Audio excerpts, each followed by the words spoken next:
রাত ১টা ছুঁই ছুঁই। রাস্তার ধার তখন ল্যাম্পপোস্টের আলোয় আলোকিত। মেইন রোডে গাড়ি চলাচলের মাত্রা খুবই নগণ্য। সেই নগণ্য গাড়ির মধ্যে একটা গাড়ি অনিকা খানের। হিমশীতল বাতাস তখন বয়ে চলছে প্রকৃতিতে।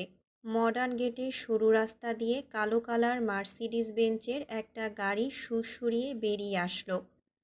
গাড়ির জানালা খোলা থাকায় বাতাসের সাথে নাকে গিয়ে স্পর্শ লাগলো ফুলকলি কোম্পানির তৈরিকৃত কেকের সুস্বাদু ঘ্রাণ। আর এতেই জিভজোড়া লকলক করে উঠল সুফি খাতুনের। খাবারের গন্ধে নাক টেনে স্বাদটা নিজের ভেতর টেনে নিয়ে আহরণ করলেন তিনি। ড্রাইভিং সিটে বসে থাকা অনিকার দিকে তাকিয়ে মৃদু কণ্ঠে জাহির করলেন, আহ, খাবারের গন্ধে জিভে জল চলে এসেছে। অনিকা নিজের চোখের সানগ্লাসটা সামান্য নিচের দিকে নামিয়ে নিয়ে উপহাস করে বলে উঠল, কমিয়ে খাও সুফি, 2 দিন পর কবরে যাওয়ার কথা ছিল। এই খাবারের জন্য চলে যাবে 2 দিন আগে। পেছনে বসা ভিক্টর কথাটুকু শুনে কিটকিট করে হেসে উঠল। এইটুকুতে রেগে বোম হয়ে গেলেন সুফি খাতুন। লাফ মেরে পেছনে ফিরে ক্যাটক্যাটে আওয়াজে বললেন, খুব দাঁত কালানো হচ্ছে না? একদম মাড়ি থেকে দাঁত তুলে নিয়ে বিক্রি করে দেব। হাসিমাখা মুখখানা নিমিষেই চুপসে গেল ভিক্টরের। আধো আলোয় দেখা গেল অগ্নিকাণ্ডের মতো লাল আগ্নেয়গিরির মতো ফুলে ফেপে উঠেছেন তিনি। অনিকার ডান হাত ড্রাইভিং হুইলে রেখে বাঁ হাতে চাপড় দিল সুফি খাতুনের কাঁধে। শিথিল কণ্ঠে আওড়াল, রিল্যাক্স ইয়ার। সুফি খাতুন রিল্যাক্স হতে পারলেন না। অনিকা তা পরোয়া না করে গাড়ি চালাতে ব্যস্ত হলো। অ্যাক্সিলেটরে পা চেপে ধরতেই গাড়ির স্পিড বৃদ্ধি পেল। ধীরে ধীরে গাড়ি পুরনো শাহপরান বাজার হয়ে চলে গেল খাদিম পাড়ায়। তারপর ঝড়ের গতিতে এগোলো মীরাবাজারের দিকে। পুরো শহর ঘোরা শেষে গাড়ি এসে থামল শুনশান নাসির মঞ্জিলের সামনে। খালি জায়গার একপাশে গাড়ি পার করে রেখে তা হতে বের হলো অনিকা। ঘাট 2 পাশে কাত করে মটমট করে আওয়াজ করল।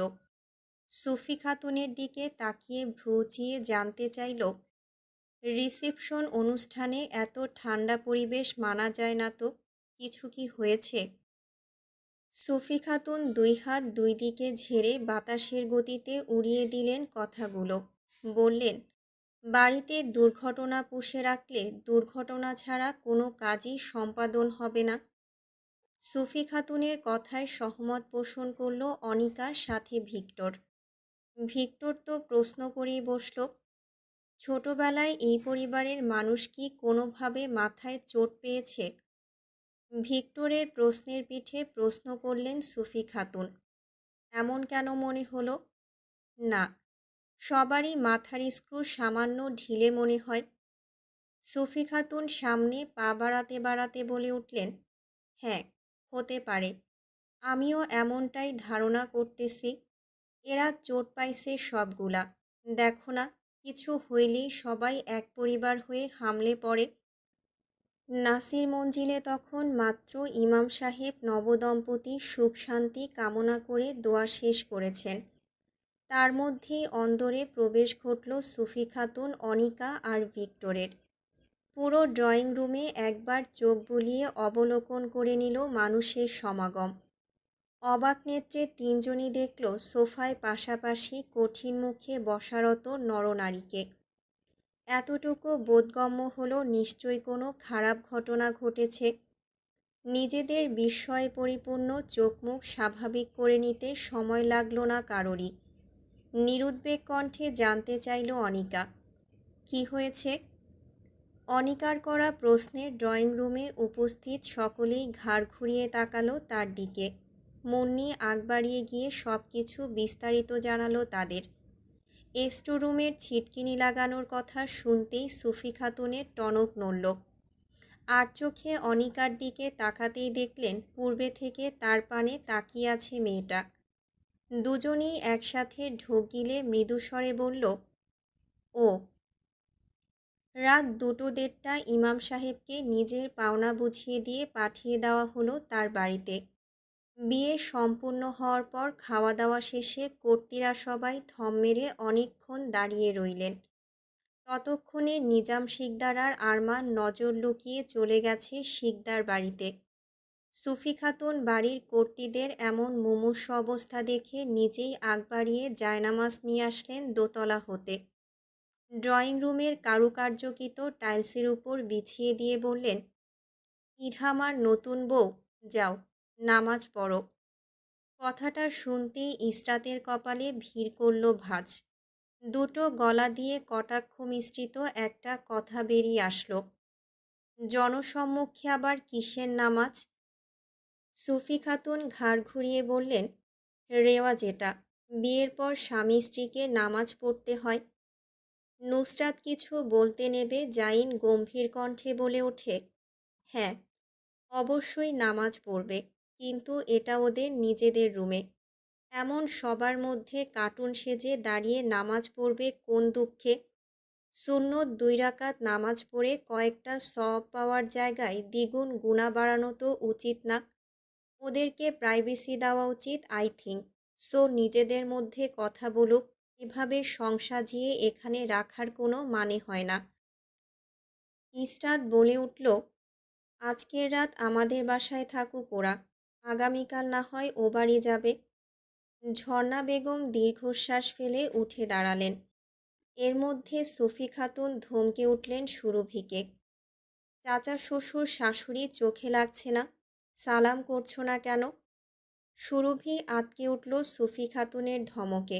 নিষ্প্রাণ চোখগুলো নিচে স্থির রেখে মৃদু গলায় সালাম দিল সবাইকে। সুফি খাতুন বলতে নিলেন, পা ধরে সালাম করো। তার পূর্বেই নুসরাত আড়মোড়া ভেঙে বলে উঠল, হয়েছে অনেক রীতিনীতি ভাই, এখন ঘুমানো প্রয়োজন। আগামীকাল সব কিছু হবে, আজকের জন্য এইটুকুই অনেক। সুইমিং পুলের পানিতে পা ভিজিয়ে নিশ্চুপ বসে আছে নুসরাত আর ইরহাম। ঠান্ডা বাতাস গায়ে লাগলেই কাটা দিয়ে উঠছে লোমকূপ। চাঁদের হলদেটে আলোয় দেখা গেল কপালে ভাঁজ ফেলা নুসরাতের চিন্তিত চেহারা।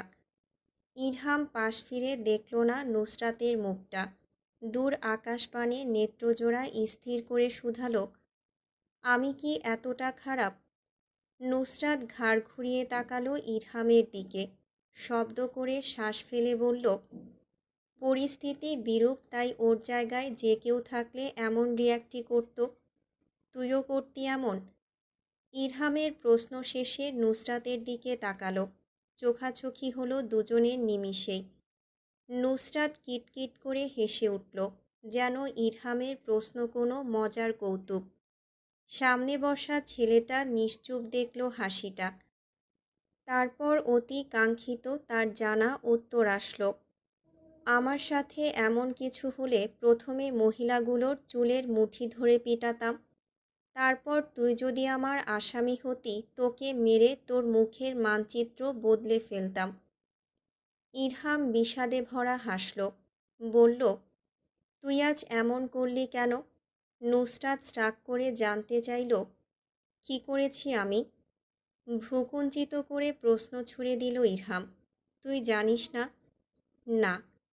তুই চাইলেই তো আজ ওর পক্ষে রায় দিতে পারতিস, আমাদের সত্যটুকু তুলে ধরতি সবার সামনে, কিন্তু তুই তা করিসনি। আমার হয়ে সুরভিকে সমাজের নোংরামির কথা বলেছিস, যাতেই বিয়েতে রাজি হয়ে যায়। যেখানে তুই সমাজ মানিস না, কোনো সামাজিকতা রক্ষা করিস না, কোনো বিষয়ে মোটেও পরোয়া করিস না, সেখানে আজ তুই আমার হয়ে কথা বলেছিস, আমার হয়ে। কারণ কি ক্যাটফিশ? নুসরাত 2 হাত উপরে তুলে অলস ভঙ্গিতে আড়মোড়া ভাঙল। নিরুদ্বেগ কণ্ঠে বলল, আমি নিজের মর্জির মালিক, আমার মন চেয়েছে তাই বলেছি, তোকে আমি তার এক্সপ্লানেশন কেন দেব?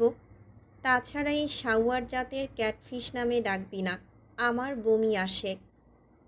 ইরহাম আকাশপানে আবারও তাকালো। নুসরাতের কথা না শোনার ভঙ্গি করে মৃদু কণ্ঠে বলে উঠল, তাহলে আমার প্রশ্নের উত্তরটা আমি দেই। নুসরাত নির্বিকার চিত্তে বলে ওঠে, দে। কারণ তুই নিজেও এইটুকু জানিস স্বেচ্ছায় কোনো দিন সুরভি আমাকে মেনে নিত না। তাই বন্ধুত্বকে তুই পেছনে ঠেলে বোনের দায়িত্ব পালন করেছিস। একজন অপরাধীর সঙ্গ দিয়েছিস। ইরহামের কথা কেটে দিয়ে নুসরাত নির্লিপ্ত গলায় বলল, একদম ভুল জবাব। পরপর ইরহামের ঘাড়ে চেপে ধরে। নিরুদ্বেগ কণ্ঠে বলল, শোন ভাই, তোর সাথে আমার অত পীড়িত না যে তোর জন্য এসব করব। তাছাড়া সুরভি হলো ফক্সগ্লোভটাই ফুল। তোর হৃৎপিণ্ডে প্রভাব ফেলে তোকে একদম নিঃশেষ করে দেবে। তোকে শেষ করার জন্যই এটা করেছি। হি হি। কথাটুকু শেষ করতে পারল না। আকস্মিক দুই হাতে ইরহাম জড়িয়ে ধরল মেয়েলি দেহটা।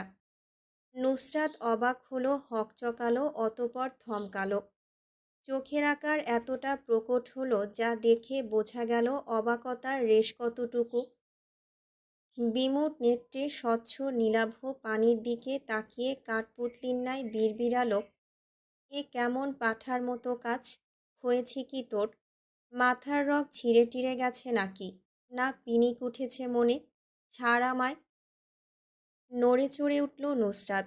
মোস্টামুষ্টি করে ইরহামের হাতের বন্ধন থেকে বের হতে চাইল, পারল না।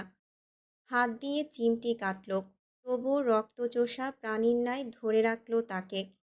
নুসরাত হাল ছেড়ে দিয়ে দীর্ঘশ্বাস ফেলল। জানতে চাইল, নতুন এই নাটক শুরু করেছিস কেন? ইরহাম নুসরাতের হোয়াইট কালার হুডির উপর নাক চেপে ধরল। কিয়ৎকাল অতিবাহিত হতেই গুমড়ে গুমড়ে কেঁদে উঠল। শব্দ করে নাক টানতেই কানে আসলো বিরক্ত মিশ্রিত শব্দ। মেয়ে মানুষের মতো ফ্যাচ ফ্যাচ করে কান্না করছে বোকাচোদা একটা। ছাড়, না হয় ক্যাটফিশ হয়ে এখনই কামড়ে দেব তোকে। তুই কি কুত্তা? হ, প্রয়োজন পড়লে কুত্তা হয়ে যাব। ভাউ। তোকে এমনিতেই কুত্তা লাগে, আর ভাউ বলতে হবে না। সারাদিন তো কুত্তার মতো ঘেউ ঘেউ করিস। আকাইম্মার বাচ্চা, তোকে অভিশাপ দিলাম। তুই সারা জীবন বইয়ের লাথি খাবি। তোর বাচ্চা এক একটা হবে আমার মতো ভোলা ভালা নিষ্পাপ। ইরহাম হেসে উঠে আবারও ফ্যাচ ফ্যাচ করে কেঁদে উঠল। নাকি সুরে চাঁদের দিকে তাকিয়ে অস্পষ্ট সুরে উচ্চারণ করল কিছু শব্দ। দূরের ওই চাঁদটাও জানালা খুলে দিলে ঘরে চলে আসে। ও মনে হয় তার চেয়েও দূরে। রাত তখন ৩টা ঘড়ির কাঁটায়। ড্রয়িং রুমে দেয়াল ঘড়িটা টিকটিক করে চলছে। ঘণ্টার কাঁটায় যেতেই অ্যালার্মের মতো বেজে উঠে জানান দিচ্ছে সময়ের। ইরহাম পা টিপে টিপে আজকের জন্য বরাদ্দকৃত রুমের দিকে চলল। নিরিবিলি নিস্তব্ধ বাড়িতে আলোর ছিটে ফোঁটা নেই। ভেজানো দরজা হাত বাড়িয়ে ঠেলে দিয়ে ঘরের ভেতর প্রবেশ করতেই চকচকে ধারালো একজোড়া ছুরি এসে স্পর্শ করল গলার সরু চামড়ায়। পূর্ব প্রস্তুতি না থাকায় এমন হামলায় মুখ দিয়ে নির্গত হতে চাইল অতর্কিত শব্দ। সেগুলো আলগোছে গিলে নিল সে। চোখ তুলে সামনে তাকাতেই লালাভ আখিদ্বয়ের সাথে চোখাচোখি হলো। টিকটিক করে সেকেন্ডের কাঁটা মিনিটে গড়ালো। তবুও কেউ কারোর দিক থেকে চোখ সরালো না।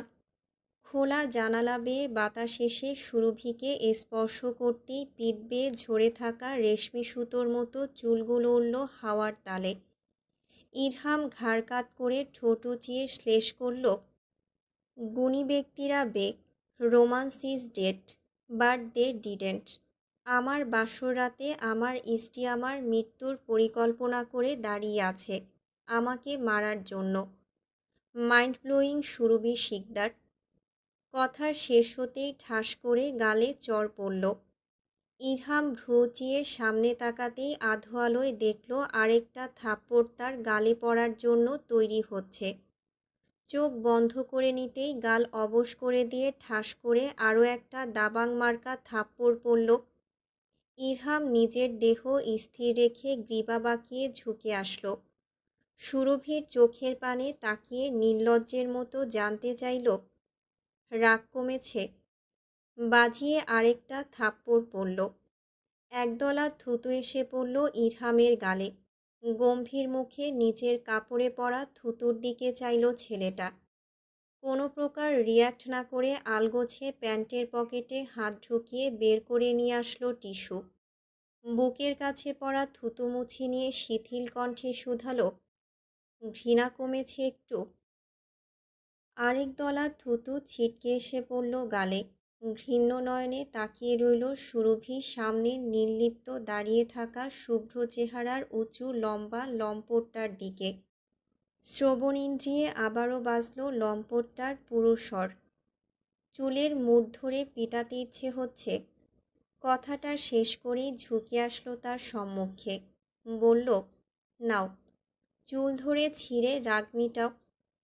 ইরহামের বাড়িয়ে দেওয়া মাথার দিকে সুরভি তাকালো বৃতৃষ্ণার চোখে। প্রথমবারের মতো রাগী কণ্ঠে হিসহিসালো, তালাক দিন আমাকে এক্ষুনি।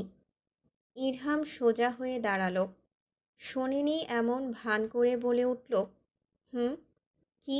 শুনতে পাইনি। সুরভি নিজের রাগটুকু যথেষ্ট গিলে নিয়ে শান্ত স্বরে বলল, তালাকনামা চাই আমি। এটা আবার কি? কোনো পড়ার জিনিস নাকি খাওয়ার জিনিস? ভ্রু চালো সামান্য, যেন ভাজা মাছটি কীভাবে উল্টে খেতে হয় সেটা সে জানে না। তালাকনামার শব্দটা এই প্রথম শুনল যেন। ইরহামের এমন হেয়ালিতে ছ্যাঁতছেঁতিয়ে উঠল সুরভি। চেঁচালো, জানোয়ার, আমাকে তালাক দে। বেয়াদবি করো না সুরভি, তুমি বলো না হয় আপনি। সুরভি দুই হাতে ধাক্কা দিল ইরহামের বুকে। বলল, করব বেয়াদবি, হাজারবার করব। কি করবি তুই ফেরাউন, কি করবি? ইরহাম গম্ভীর মুখে তাকিয়ে আবারও বলল, বেয়াদবি করছো তুমি, মুখের ভাষা সংযত করো। করব না সংযত, ইবলিশের বাচ্চা, কি করবি তুই? ইরহাম গর্জে উঠল। সুরভি, বাপমা তুলে একটা কথাও না। কেন? ইগোতে লাগে, সম্মানে লাগে? হ্যাঁ, লাগবেই তো। বাপমাকে বলেছি তোমার, তাই না? কিন্তু আমাকে যখন সবাই বলল, তখন তো এমন গজরাতে পারলে না। মাথা ঝুঁকিয়ে বলে উঠেছিলে না, যা ভেবেছে তা সত্যি। এমনই কিছু হয়েছে বলেছ, তাই না? তুই জানিস তুই একটা ইবলিশ, একটা লম্পট, একটা লুচ্চা, একটা ফেরাউন শুয়োর কাপুরুষ। ইরহাম সুরভির ধাক্কা দেওয়া হাত চেপে ধরল। হিসহিসিয়ে বলে উঠল, এতক্ষণ যাবৎ অনেক বেয়াদবি সহ্য করেছি, কিন্তু আর না। কি করবি তুই বেয়াদবি করলে? সুরভি ইরহামকে কেটে দিয়ে জানতে চাইল। ইরহাম এক হাতে সুরভির হাত পিঠে চেপে ধরে বলে উঠল, বলে দেখো শুধু। এই যে আমি গলা ফেরে বলবো, তুই একটা বদমাস, একটা লুচ্চার বাচ্চা, একটা ফেরাউনের বাচ্চা, একটা ইবলিশের বাচ্চা। কথা শেষ হওয়ার আগেই সুরভির গালে ঠাস করে একটা থাপ্পড় পড়ল। সুরভির ফাঁক হয়ে যাওয়া ঠোঁটজোড়া অমনি রইল। কানে আসলো ইরহামের শাসানো কণ্ঠস্বর, যা বলার আমাকে বলো, আমার বাপমাকে টানবে না সুরভি। তোমার বেয়াদবি সহ্য করছি আমাকে এতক্ষণ বলছিলে বলে, কিন্তু এখন আমার মা বাবাকে টানছো এখানে। আবার যদি এমন ভুল করো তাহলে এই থাপ্পড় দ্বিতীয়বার তোমার গালে পড়তে 2 সেকেন্ডও দেরি হবে না। Got it? বজ্রকণ্ঠে চেঁচালো সে। রাগে শাসানোর জন্য তোলা আঙুল কাঁপল থরথর করে। সুরভি আবারও কিছু বলতে নিতে যাবে, এক হাতে থাবা মেরে চেপে ধরল তার বাহু ইরহাম। সুরভি নিজের বাহু হতে পুরুষালী হাত টেনে হিঁচড়ে ছাড়াতে নিল, পারল না। তাই নিজের রাগ জাহির করতে চেঁচালো, আমাকে ছাড় শয়তান, লম্পট কোথাকার। হাত ছাড় আমার, গা স্পর্শ করবি না আমার, না হলে খুন করে ফেলব। সুরভির চেঁচানো কানেই তুলল না ইরহাম। টেনে নিয়ে ছুঁড়ে ফেলল বিছানায়। সুরভি বিছানা থেকে উঠে বসতেই এক হাঁটুতে ভর দিয়ে উবু হয়ে বসল ইরহাম। এক হাতে মেয়েলি হাত জোড়া মুষ্টিতে চেপে ধরে শক্ত দড়ির সাথে বেঁধে ফেলল। সুরভি পা দিয়ে লাথি মারতে নেবে, তার পা দুখানাও বেঁধে ফেলল ইরহাম। সুরভি রাগী কণ্ঠে চিৎকার দিল, জানোয়ারের বাচ্চা, হাত বেঁধেছিস কেন? কাপুরুষ, আমার হাত খোল। তোকে আজ আমি খুন করব লম্পট। তোর ধ্বংস হবে ফেরাউন। আমি তোকে অভিশাপ দিলাম, জাহান্নামে যাবি তুই, জাহান্নামে যাবি। আল্লাহ তোকে নাইনসাফি শাস্তি দেবে। তুই শিগগিরই মরবি, তুই মরবি, তুই মরে যা, তুই মর। থু। ইরহাম নির্বিকার চোখ মুখ নিয়ে বিছানা থেকে নামল। পুরো রুম তন্ন তন্ন করে কিছু খুঁজল। নাইট স্ট্যান্ডের উপরে রাখা কস্টেপের দিকে চোখ যেতেই তা হাতে তুলে নিল। এত অভিশাপ কানে গেল কিনা তা বোঝা গেল না। ভাবলেশহীনভাবে হেঁটে এসে সুরভির ছটফট করতে থাকা মুখের মধ্যে শক্ত হাতে তা আটকে দিল। বিছানা হতে উঠে দাঁড়িয়ে ঠোঁটে তর্জনী আঙুল চেপে রেখে বলল, নয়েজ করো না, চুপচাপ ঘুমাও। আজকের জন্য এইটুকু গালি যথেষ্ট। আগামীকালের জন্য কিছু বাঁচিয়ে রাখো। এখন তো সারা জীবন পড়ে রয়েছে গালি দেওয়ার জন্য। একদিন এসব গালি খরচ করে ফেললে পরের বার কী গালি দেবে? ধীরে সুস্থে গালি দাও। আমি আছি এখানে, তোমার সাথেই। ভাবলেশহীন পায়ে হেঁটে গিয়ে রিল্যাক্সিং চেয়ারে বসল। ঢিলে ঢালা ডেনিম প্যান্টের পকেট হতে হাত বের করে মোটা কালো ভ্রুজোড়ায় সামান্য চুলকে নিল। পরপর আবার ভাঁজ ফেলে জানতে চাইল, ডিভোর্স চাও, তাই না? গালে হাত দিয়ে ঘাড় বাঁকিয়ে বিছানায় বসে থাকা লাল শাড়ি পরিহিত স্ত্রীর ঝলমল করে ওঠা আখি যুগলের পানে তাকালো। দেখল উচ্ছ্বাস মিশ্রিত নেত্রজোড়া।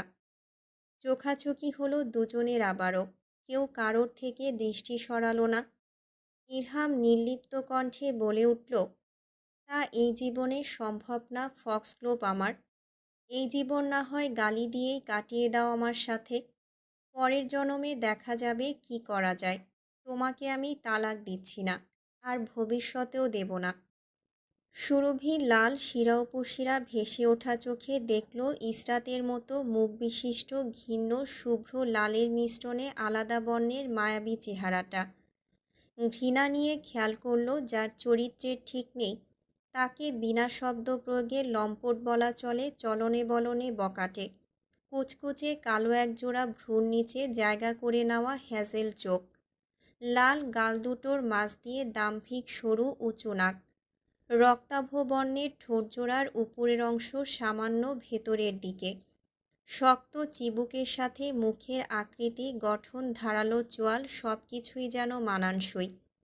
চোয়ালে কোনো দাড়ির অস্তিত্ব নেই, চোখের নিচে সামান্য একটু ডার্ক সার্কেল। তারপর আর ঘুরল না সুরভি মুখটা। এতটুকু লক্ষ্য করা শেষে বৃতৃষ্ণার সাথে সরিয়ে নিল নিজের চোখজোড়া ওই চোখ হতে। মনে মনে ঘিন্ন কণ্ঠে বিড়বিড় করে, আল্লাহ দুনিয়ায় কাপুরুষ লম্পট শুয়োরদের সব সৌন্দর্য টাকা পয়সা দিয়ে তৈরি করেন। প্রভাতের কিরণ পূর্ব দিক থেকে উদিত হচ্ছে। সবুজ ঘাসগুলো বৃষ্টির জন্য সামান্য ভিজে আছে এখনও। সজীবেই সকালে হুড়হুড় করে বাতাস নাসারন্ধ্রে প্রবেশ করছে, একই সাথে কানেও। কংক্রিটের বড় রাস্তার মধ্যে দিয়ে তখনও চলাচল শুরু হয়নি কোনো গাড়ির। রাস্তার মধ্য দিয়ে পরপর দুইবার ধীরে সুস্থে দৌড়ালো। তৃতীয়বারের বার তার এই কাজে বিপত্তি ঘটতে সম্মুখে এসে দাঁড়ালো চেনা পরিচিত একটা মুখ। পরিচিত একটা স্বর ভেসে আসলো কানে, ভাবি আম্মা। ভাবি আম্মা বলা ছেলেটা দুই হাত বাড়িয়ে জড়িয়ে ধরার ভঙ্গিতে এগিয়ে আসতেই আকস্মিক বুক বরাবর একটা লাথি পড়ল। ছেলেটা অতর্কিতই হামলায় হকচকালো। চোখ দুটোর আকার বৃদ্ধি করে শব্দের সহিত গিয়ে পড়ল কংক্রিটের রাস্তায়। শাসানো কণ্ঠস্বর হাওয়ায় ভাসল, stay away from me, belladonna.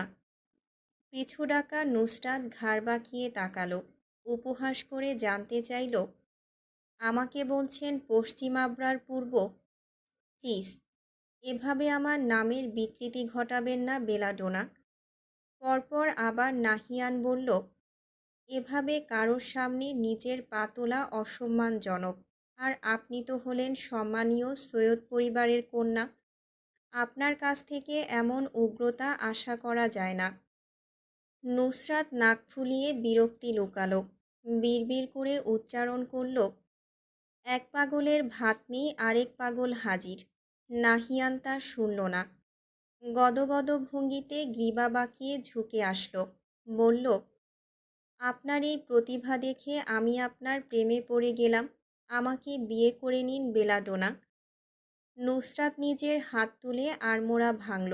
দুই হাতের আঙুল চেপে মটমট করে শব্দ করে ঘাড় কাত করে বলে, এই প্রস্তাব আমার পছন্দ হয়নি, তাই ঠোকরালাম। আপনার এই প্রস্তাবের বদলে আপনি চাইলে আপনাকে আমি একটা লাথি মারতে চাইব। আমার এক জীবনের বহু চাওয়ার মধ্যে একটা চাওয়া আপনাকে লাথি মেরে এই গ্রহের বাহিরে ফেলে দেওয়া। নাহিয়ান হু হু করে হেসে উঠল। তাকে ভেঙিয়ে নুসরাত নিজেও খে খে করে হেসে ওঠে।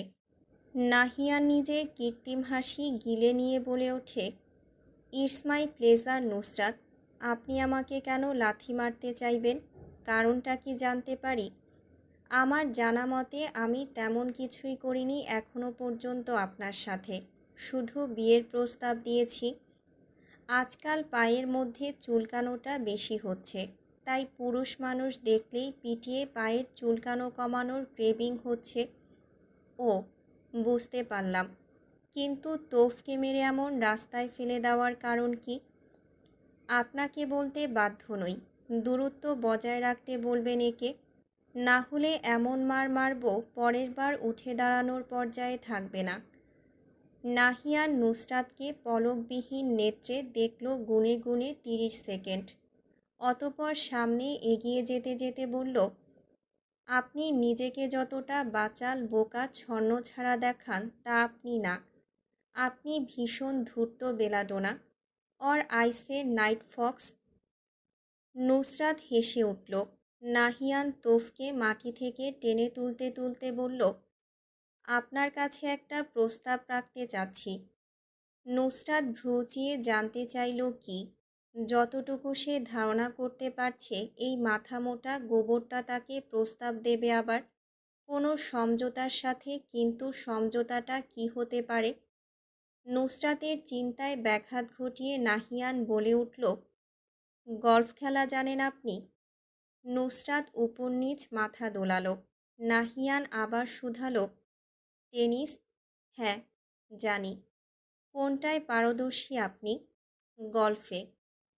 তোফকে ছেড়ে দিয়ে নাহিয়ান দুই হাতে উচ্ছ্বাসে তালি বাজালো। বলে উঠল, তাহলে আজ আমরা টেনিস খেলব এবং এই খেলায় যে হারবে তাকে প্রতিপক্ষের যে কোনো প্রস্তাব বিনা বাক্যে মেনে নিতে হবে। নুসরাত হেসে উঠল শব্দ করে। বলল, ও, আপনি তাহলে বিয়ের প্রস্তাব এভাবে দিতে চাচ্ছেন পূর্ব? নাহিয়ান মাথা দোলালো উপর নিচ।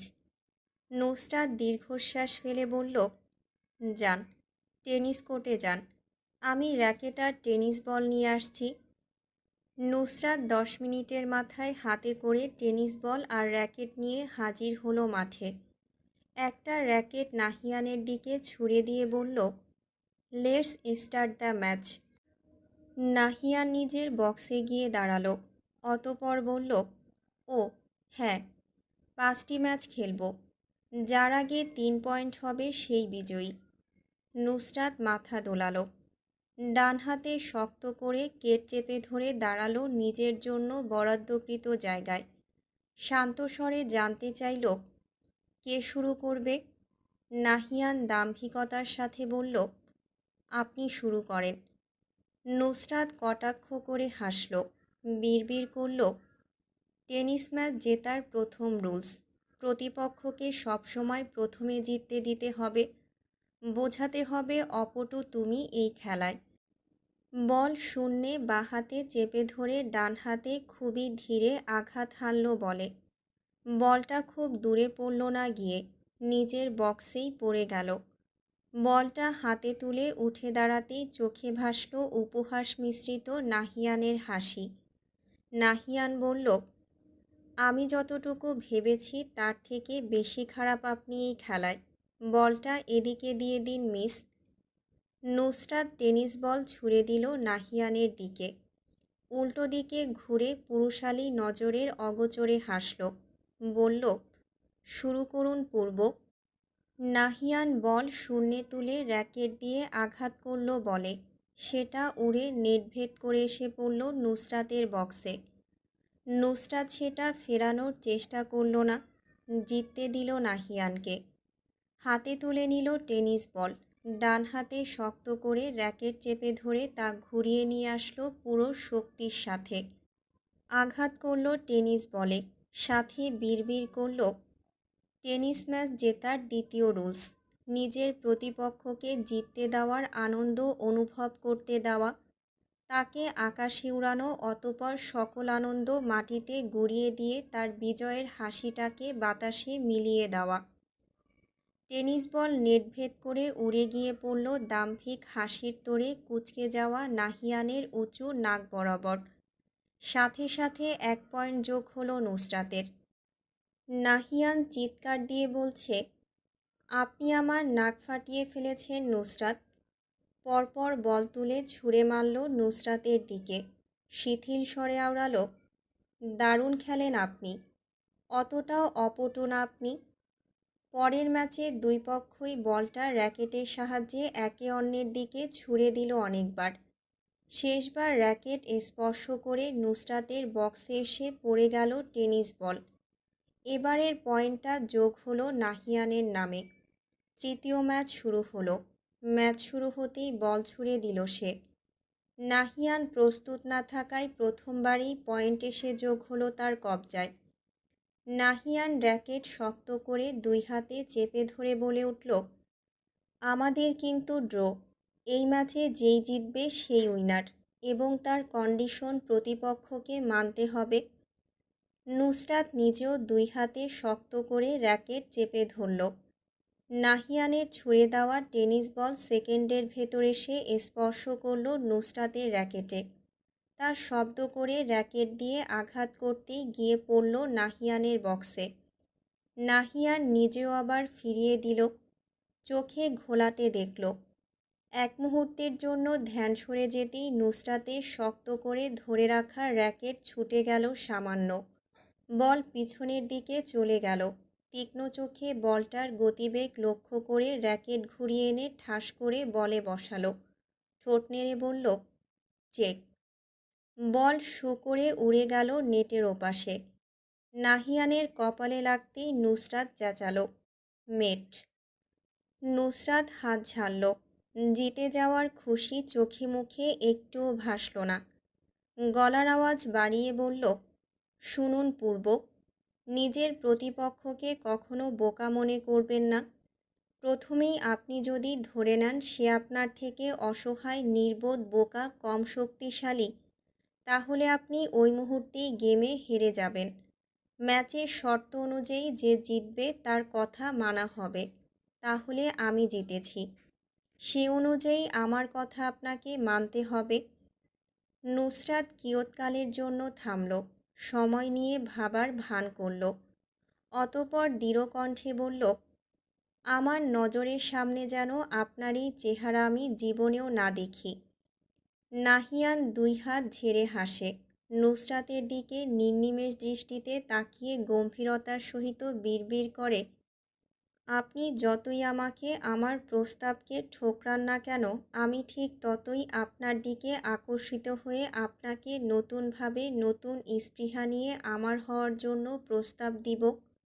সৈয়দ বাড়ির ভেতরে তখন হইচই বেঁধে গেছে। ফজরের নামাজ পড়া শেষে যখন লিপি বেগম শুয়েছিলেন, আকস্মিক তার বড় ভাইয়ের কল আসলো। জানা গেল রোমানা খাতুনের শরীর খুব একটা ভালো নেই। বিয়েতে চেয়েও আসতে পারেননি। সন্তানেরা কঠিন নিষেধাজ্ঞা জারি করেছিল, তাই তাদের মুখের দিকে চেয়ে ইচ্ছা থাকার সত্ত্বেও উপস্থিত হননি। নিজে আসতে পারেননি বলে কি হয়েছে? সকাল সকাল মেজামাইকে ফোন দিয়ে দাওয়াত দিয়েছে নাতি আর নাতবউ নিয়ে হাজির হতে খানবাড়িতে, যে কোনো মূল্যে আজকের ভেতর। সৈয়দ বাড়ির বর্তমান পরিস্থিতি ওনার অজানা, তাই তাড়া দিলেন বেলা পড়ার আগেই শিগগিরই পৌঁছানোর জন্য। শাশুড়ির কথা অক্ষরে অক্ষরে পালন করেন হেলাল সাহেব। একটা বাক্য মুখ ফুটে রোমানা খাতুন বললেই সেটা যেন তার শিরোধার্য। তাই গতকাল রাতের ঘটনা মাথা থেকে ঝেড়ে ফেলে বড় ছেলে, ছোট ছেলে, স্ত্রী আর ছেলের বউকে নিয়ে তৈরি হচ্ছেন শ্বশুরের গ্রামের বাড়িতে যাওয়ার জন্য। আরশের নানা বাড়ি ধারাবহর, কিছুটা গ্রামাঞ্চলের দিকে। খালি ফসলি জমির মধ্যে পুরনো জমিদারদের বাড়ির মতো একটা বিলাসবহুল চারতলা বাড়ি হেলাল সাহেবের শ্বশুরের। হাতে র্যাকেট নিয়ে সৈয়দ বাড়ির সামনে হাজির হতেই দেখল আহান লাগেজ ঠেলে ঠেলে নিয়ে এসে পার করা গাড়িতে রাখছে। নুসরাত অদেখা করে চলে গেল 2 পা। পর মুহূর্তেই আবার ফিরে এসে ঠাঁ করে খুলে রাখা গেটের সম্মুখে দাঁড়ালো। গলা উঁচিয়ে ডাকল আহানের নাম। জানতে চাইল, কোথায় যাচ্ছিস তুই? আহান গাড়িতে লাগেজ রেখে হাত ঝাড়ল, বলল, আমি যাচ্ছি না, বড় ভাইয়া নানু বাড়ি যাচ্ছে তার। নুসরাত ঠোঁট উঁচিয়ে বাঁকা হাসল, বলল, প্রিয় অনিকা আপা যাচ্ছেন? না, গতকাল ওনাদের বাসায় চলে গেছে উনি। নুসরাত 2 হাত তুলে দোয়া করল, তারপর আমিন বলে দোয়া শেষ করে বলল, আপদ বিদেয় হয়েছে, যাক, আল্লাহ বাঁচাইছে। আহান দৌড়ে নুসরাতের সান্নিধ্যে এসে জানতে চাইল, তুমি গতকাল রাতে কান্না করেছ নাকি? নুসরাত ঠোঁট উঁচিয়ে মুখভঙ্গি বিশ্রী করে বলল, কি? আমি? আহান ঘাটালো না নুসরাতের মুখে রিয়াকশন দেখে আর। তার মধ্যে হেলাল সাহেব আসলেন। নুসরাতকে দাঁড়ানো দেখেই মুখ মোচড় মারলেন। তা অগোচর হলো না তার। সে পনিটেল বাঁধা চুলগুলো বাতাসে উড়িয়ে দিয়ে বলল, এমন মুখ মোচড় মারতে মারতে দেখবেন একদিন মুখই তেড়া হয়ে গেছে। তুই আমাকে বলছিস? না, গাছে বসা কাককে বলছি। হেলাল সাহেব কাঠখোট্টা স্বরে বললেন, বেয়াদব। নুসরাত নির্লিপ্ত মুখে তাকিয়ে হাসে, বলে, ধন্যবাদ। হেলাল সাহেব নাক দিয়ে গরম শ্বাস ফেললেন, জিজ্ঞেস করলেন, ওইটার খবর কি? নুসরাত বুঝল কার কথা জিজ্ঞেস করেছেন, তারপরও বলল, কোনটার? তোর ভাইয়ের। আলসি গলায় বলল, নিজ দায়িত্বে জেনে নিন, আমি বলতে পারবো না। কথা শেষে নিজেদের বাগানের দিকে তাকালো, দেখল কমলা গাছের কয়েকটা ডাল শুকিয়ে গেছে। আহানকে উদ্দেশ্য করে বলল, যা কাঁচি নিয়ে আয় তো, গাছগুলো কাটব। হেলাল সাহেব প্যান্টের পকেটে হাত ঢুকিয়ে আরাম করে দাঁড়ালেন। নুসরাতকে অদেখা করে ভাবাবেগহীন কণ্ঠে বললেন, কাঁচির কি দরকার? তোর জবান দিয়েই কেটে ফেল সব কিছু। নুসরাত 2 ভ্রু তুলে হু হু করে হেসে উঠে বলল, আপনারটা বের করুন, আমার থেকে দ্বিগুণ ধারালো। কাঁচির মতো ফ্যাচ ফ্যাচ করে চলে জিভ, আপনার থেকে কম ফ্যাচ ফ্যাচ করে চলে। তোর সৌভাগ্য যে তোর কাঁচির মতো জবানে আমি বোম ছুঁড়ে ফেলছি না। নুসরাত ঠোঁট এলিয়ে অমায়িক হাসল, বলল, আপনার তো দুর্ভাগ্য, আপনাকে আমি রকেটের পেছনে বেঁধে মহাকাশে ছেড়ে দিচ্ছি না।